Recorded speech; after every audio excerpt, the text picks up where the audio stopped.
Hello, this is History Shorts with the Artifactual Scholar. Today, I'll be talking about the American intervention in the Russian Civil War.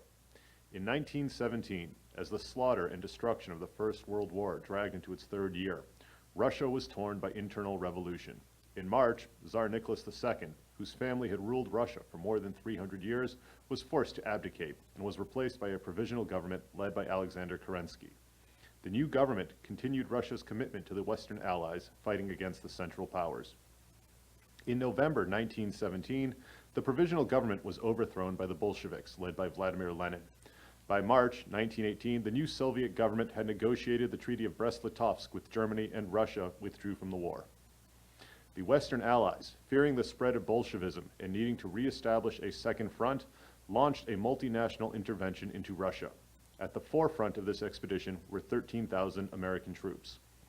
Two American expeditionary forces were formed and sent to Russia. The American North Russian Expeditionary Force, known as the Polar Bear Expedition, was sent to Archangel in Murmansk in northwest Russia, while a second force, the American Expeditionary Force Siberia, went to Vladivostok in far eastern Russia. The 8,000 men of the AEF Siberia, commanded by General William S. Graves, began arriving in Vladivostok in August 1918. Their mission was to protect American-supplied railroad equipment and to assist in the evacuation of the Czech troops that had been stranded in Siberia due to the Russian Revolution. For 19 months, the American troops dealt with supply problems, food shortages, and frozen equipment.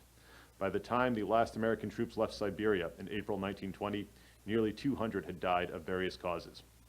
In September 1918, the 5,000 soldiers of the Polar Bear Expedition arrived in Archangel. Placed under British command, the ANRF troops were immediately used for offensive operations against the Bolsheviks, with the goal of opening a second front for the fight against Germany. By October, with the looming onset of winter, the Expeditionary Force ceased offensive operations and assumed a defensive posture. A month later, on November 11, 1918, an armistice was signed, ending the fighting in World War I. With the end of the Great War, the American public began to question why U.S. troops were still deployed in Western Russia.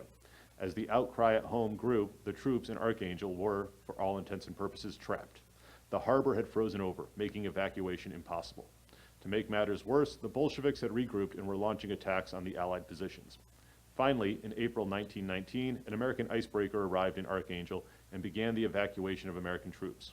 Over the course of their deployment in Russia, the Polar Bears suffered more than 200 casualties caused by battle, accidents, and disease. The American interventions in Russia following the Russian Revolution proved to be misguided, quixotic adventures driven by international pressures and the growing fear of socialism. Despite the bravery of the American soldiers and the hardships they endured, little was gained by these undertakings. This has been History Shorts. Thanks for watching.